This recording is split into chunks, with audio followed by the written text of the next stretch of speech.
Hi guys, welcome to the first rep. In today's tutorial, I want to teach you guys a really cool bodyweight move, ultra pull-ups. Let's get to it. Alright guys, when it comes to ultra pull-ups, it's a very advanced bodyweight move in calisthenics, and the prerequisites is for you to actually be able to perform 10 to 15 wide grip pull-ups, because in ultra pull-ups, you're essentially going from one side to the other. And what's quite cool about this movement is that one arm is actually pushing down and one arm is actually pulling. So it's really a push and pull exercise. Now in terms of progression, there's really two key progressions I want to share with you guys. The first one is called side to side. So you want to grab onto the bar and then simply work on that motion. We're going from side to side. And that shouldn't be really hard if you're really strong, having a strong foundation in actually doing wide grip pull-ups.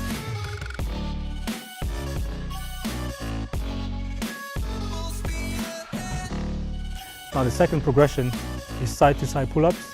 What you want to grab onto the bar, fully extended, and then reach on every single rep in a concentric phase, one arm to the other. So that's a very good progression to get into the motion and understand the exercise, which is which comes in addition very well with the side to side progression, which I just mentioned earlier.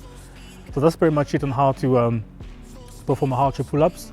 I would strongly recommend using weighted pull-ups to actually add more strength to your back, to your scapula, and then that's going to make it a lot easier on your ultra pull-up progressions. There's another drill I actually want to give you guys as a tip, is to simply step onto the bar and then learn on how to push the other arm down, essentially the extended arm which is pushing down, and then learning really that motion on being in synchronization with your pulling down and pushing. So pulling and pushing is really key in that very bodyweight movement. Alright guys, that's it for the ultra pull-up video. If you enjoyed that video, please like the button. Don't forget to subscribe to the channel, and I'll see you soon. Peace.